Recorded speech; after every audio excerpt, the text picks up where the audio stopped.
पहलगाम के हमले के बाद प्रधानमंत्री नरेंद्र मोदी एक्शन मोड में। लगातार राजधानी दिल्ली में बैठकों का दौर जारी, लेकिन ऑपरेशन सिंदूर के बाद आज प्रधानमंत्री नरेंद्र मोदी के आवास पर एक अहम बैठक, जहां पर सभी मंत्रालयों के सेक्रेटरीज और उन मंत्रालयों के डिपार्टमेंट के सेक्रेटरीज सभी को प्रधानमंत्री नरेंद्र मोदी ने अपने आवास पर बुलाया। आवास पर जो की मंत्रालय थे, जैसे MEA, defence, power, telecommunication, health और साथ ही साथ MEA, इन सभी मंत्रालयों के जो सेक्रेटरीज थे, इनके डिपार्टमेंट्स के जो सेक्रेटरीज थे, सभी को बुलाया गया। ये बैठक प्रधानमंत्री के आवास पर हुई और ये बैठक अहम इसलिए हो जाती है क्योंकि प्रधानमंत्री नरेंद्र मोदी ने एक संदेश दिया, समझाया सभी सेक्रेटरीज को कि आपसी कोऑर्डिनेशन कितना जरूरी है। सभी मंत्रालयों के बीच में आपसी कोऑर्डिनेशन होना चाहिए, मंत्रालय और एजेंसीज के बीच में कोऑर्डिनेशन होना चाहिए। प्रिपेयर्डनेस हर डिपार्टमेंट की और हर मंत्रालय की होनी चाहिए, क्योंकि जिस तरीके से ऑपरेशन सिंदूर यानी मुंह तोड़ जवाब जब पाकिस्तान को दिया गया, तो उसके बाद से ही इंडिया या कहें भारत प्रिपेयर्ड मोड में है और प्रधानमंत्री नरेंद्र मोदी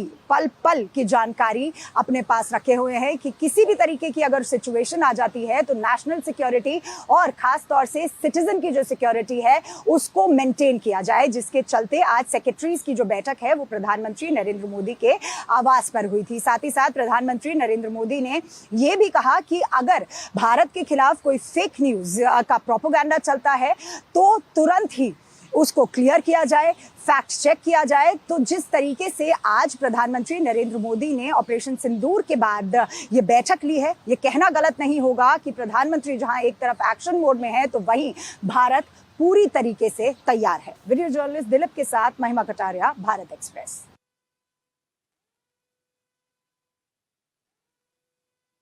गुरुवार को केंद्र सरकार की तरफ से ऑपरेशन सिंदूर के बाद एक सर्वदलीय बैठक रखी गई। सर्वदलीय बैठक में हर पार्टी के नेता शामिल हुए। कांग्रेस की तरफ से राहुल गांधी और मल्लिकार्जुन खड़गे शामिल हुए।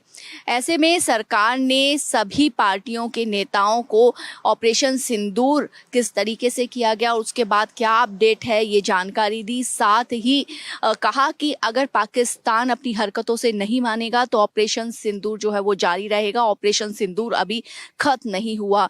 वहीं विपक्ष की तरफ से भी सरकार को कुछ बातें सामने रखी गई सरकार के लिए, और विपक्ष की तरफ से ये कहा गया कि सरकार के साथ विपक्ष खड़ा है। पूरा सपोर्ट दिया हमने। जो खारगे जी ने कहा वो सही है कि ऐसी चीजें हैं जो डिस्कस नहीं करनी है, तो बस सबने सपोर्ट किया। अपनी सेना पर गर्व करता है और आतंक के खिलाफ विपक्ष अपने देश हित में एक आवाज में खड़ा रहेगा सरकार के साथ। आज ऑल पार्टी लीडर्स का मीटिंग राजनाथ सिंह जी की अध्यक्षता में बहुत अच्छी तरह से हुई है। बहुत गंभीर विषय था, इसलिए सबने गंभीरता से अपने बात को रखा है। सबसे पहले रक्षा मंत्री जी ने ऑपरेशन सिंदूर के बारे में पूरे लीडर्स को जानकारी दिया, परिस्थिति के बारे में, हालात के बारे में और सरकार का मंशा, सारे चीजों को लेकर के ब्रीफिंग हुआ। उसके बाद में सारे पॉलिटिकल लीडर्स ने अपने मत रखा, पार्टी का विचार को और सुझाव भी दिया है। मैं ये मानता हूं कि सारे पॉलिटिकल लीडर्स ने मैच्योरिटी दिखाया है। भारत एक्सप्रेस के लिए कैमरामैन रमेश राय के साथ कोमल शर्मा। भारतीय सेना के एक्शन के बाद आज सरकार की तरफ से सर्वदलीय बैठक बुलाई गई, जिसमें तमाम राजनीतिक दलों के बड़े नेताओं ने शिरकत की। कांग्रेस की तरफ से कांग्रेस अध्यक्ष मल्लिकार्जुन खड़गे और साथ ही साथ लोकसभा में नेता विपक्ष राहुल गांधी इस बैठक में मौजूद थे। सूत्रों से मिली जानकारी के मुताबिक सभी ने सरकार का समर्थन किया है और साफ तौर पर कहा है कि जो भी एक्शन सरकार ले रही है, आगे लेना चाहती है, हम आपके साथ हैं। लेकिन कहीं ना कहीं प्रधानमंत्री की अनुपस्थिति को लेकर जो है एक सवाल जो कांग्रेस और विपक्ष की तरफ से खड़ा किया गया है, और सूत्र ये भी बता रहे हैं कि राहुल गांधी ने विशेष संसद सत्र की भी मांग की है। 2-3 चीजें और हैं जो इस बैठक में विपक्ष और कांग्रेस पार्टी के द्वारा उठाई गई हैं। हालांकि काफी मुद्दे अभी भी विपक्ष के पास है सरकार से पूछने के लिए, लेकिन शायद ये सही समय अभी नहीं है, इसलिए शायद विशेष सत्र की मांग की जा रही है। लेकिन जिस हिसाब से पहले भी लगातार वक्तव्य जो है बड़े विपक्ष के नेताओं का आता रहा है, चाहे उसमें मल्लिकार्जुन खड़गे हो चाहे राहुल गांधी हो, उन्होंने पूरा समर्थन अपना सरकार को दिया है और कल भी साफ तौर पर कहा है कि भारतीय सेना के द्वारा जो प्लान किया गया है और जो एक्शन लिया गया है वो बहुत ही काबिल तारीफ है। हम भारतीय सेना की सराहना करते हैं और आज भी जो सर्वदलीय बैठक रही उसमें राहुल गांधी और मल्लिकार्जुन खड़गे ने सरकार का समर्थन किया और सरकार जो भी आगे कदम उठाएगी हम उनका साथ जरूर देंगे। बस सबने सपोर्ट है। कैमरा पर्सन आलोक सक्सेना के साथ प्रशांत त्यागी, भारत एक्सप्रेस, दिल्ली। भारत और पाकिस्तान के बीच जबरदस्त तनाव चल रहा है। भारत ने एयर स्ट्राइक करके पहलगाम आतंकी हमले का बदला भी ले लिया, लेकिन पाकिस्तान की तरफ से भी लगातार फायरिंग की जा रही है। पाकिस्तान है कि सुधरने का नाम ही नहीं ले रहा है और यही कारण है कि जम्मू कश्मीर की परिस्थितियों को देखते हुए सरकार ने ये फैसला लिया है कि वहां अर्धसैनिक बलों की अतिरिक्त टुकड़ियां भेजी जाएंगी। कैमरा पर्सन मनु के साथ राकेश, भारत एक्सप्रेस, दिल्ली। पहलगाम आतंकी हमले के बाद ऑपरेशन सिंदूर के जरिए चर्चा में आए कर्नल सोफिया कुरैशी ऐसा नहीं है कि पहली बार उनकी चर्चा हो रही हो। इससे पहले भी देश की सबसे बड़ी अदालत यानी कि सुप्रीम कोर्ट उनकी उपलब्धियों का चर्चा कर चुका है।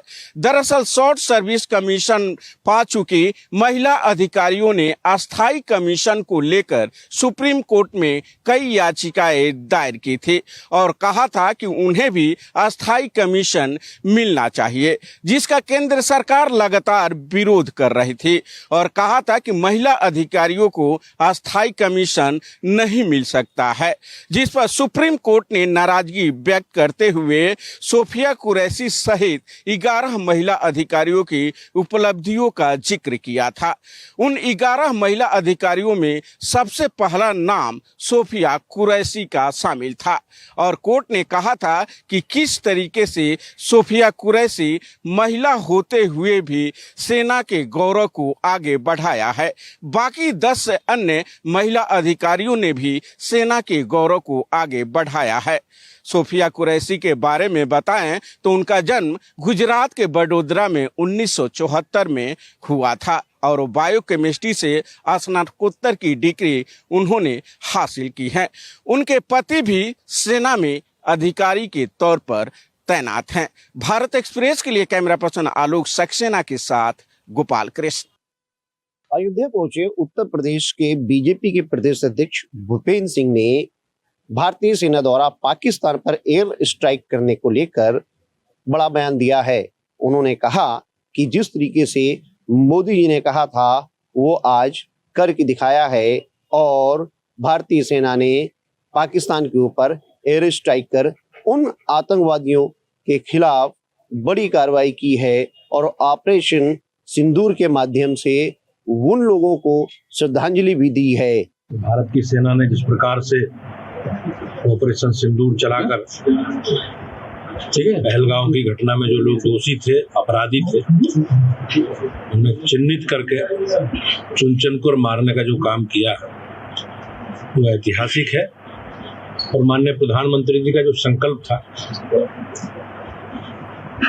उस संकल्प को हमारी सेना ने पूरा किया। वहीं दूसरी ओर भूपेंद्र सिंह ने भारतीय जनता पार्टी के यहाँ पर जो 98 जिला इकाई है उस इकाइयों में 70 इकाइयों की घोषणा कर रखी है। बचे 28 इकाइयों की जल्दी ही घोषणा करने की बात भी की है। तो दूसरी ओर कांग्रेस और समाजवादी पार्टी के ऊपर भी निशाना साधा है।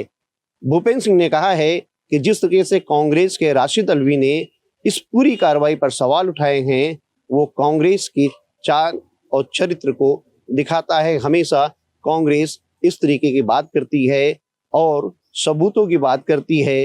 इससे बड़ा सबूत क्या है कि आज के समय में पाकिस्तान की जो स्थिति है वो सामने जग जाहिर है। पाकिस्तान के ऊपर जिस तरीके से एयर स्ट्राइक किया है उसने खुद वो सबूत दिया है उसके बाद भी कांग्रेस अगर इस तरीके की बात करती है तो उसका चाल और चरित्र सभी लोग जानते हैं। बड़ी कार्रवाई करते हुए आतंकवादी ठिकानों को चिन्हित करते हुए उनके लक्ष्य करके उनके खिलाफ कार्रवाई की है, इसमें बड़ी संख्या में उनके जान माल की हानि हुई है, जग जाहिर है। लेकिन कांग्रेस पार्टी का जो उनका स्वभाव है वो हमेशा देश की सेना को अपमानित करने का काम करते रहे। वहीं दूसरी ओर समाजवादी पार्टी के ऊपर भी भूपेंद्र सिंह ने बड़ा हमला बोला है। उन्होंने कहा है कि अखिलेश यादव जिस तरीके से बात कर रहे हैं वो उनको इस तरीके की बात नहीं करनी चाहिए। वहीं यहाँ जब अयोध्या पहुंचे बीजेपी के प्रदेश अध्यक्ष भूपेंद्र सिंह का स्वागत अयोध्या के विधायक और यहाँ के जो पदाधिकारी हैं सर्किट हाउस में किया गया। कैमरा सहयोगी मानस के साथ मनमीत गुप्ता, भारत एक्सप्रेस, अयोध्या।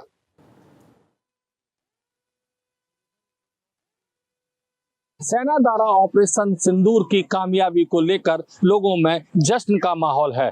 ढोल नगाड़ों की थाप पर लोगों ने जश्न मनाया और जमकर नाच गाकर एक दूसरे को बधाई दी। वहीं जमकर आतिशबाजी भी हुई और सेना को बधाई दी गई, भारत सरकार को बधाई दी गई जिस तरह से पाकिस्तान के खिलाफ कार्रवाई की है।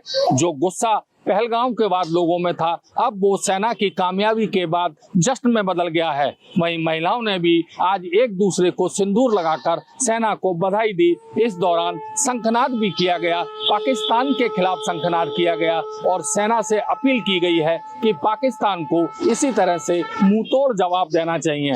वहीं दूसरी तरफ जिला प्रशासन और पुलिस प्रशासन ने मॉक ड्रिल की है कि किसी भी तरह से अगर संभावित हवाई हमला होता है या किसी भी तरह का अटैक होता है उस समय नागरिकों को किस तरह से अपना बचाव करना चाहिए और ब्लैकआउट की भी एक रिहर्सल की गई, यानी मॉक ड्रिल की गई। कुल मिलाकर अगर देखें तो सेना जिस तरह से पाकिस्तान को जवाब दे रही है उसमें भोपाल के लोगों में हर्ष का माहौल है और जश्न भी मनाया जा रहा है। वहीं दूसरी तरफ जिला प्रशासन के अलर्ट पर लोग जागरूक भी हो रहे हैं। कैमरामैन मनीष के साथ भारत एक्सप्रेस के लिए भोपाल से अजय भटनागर।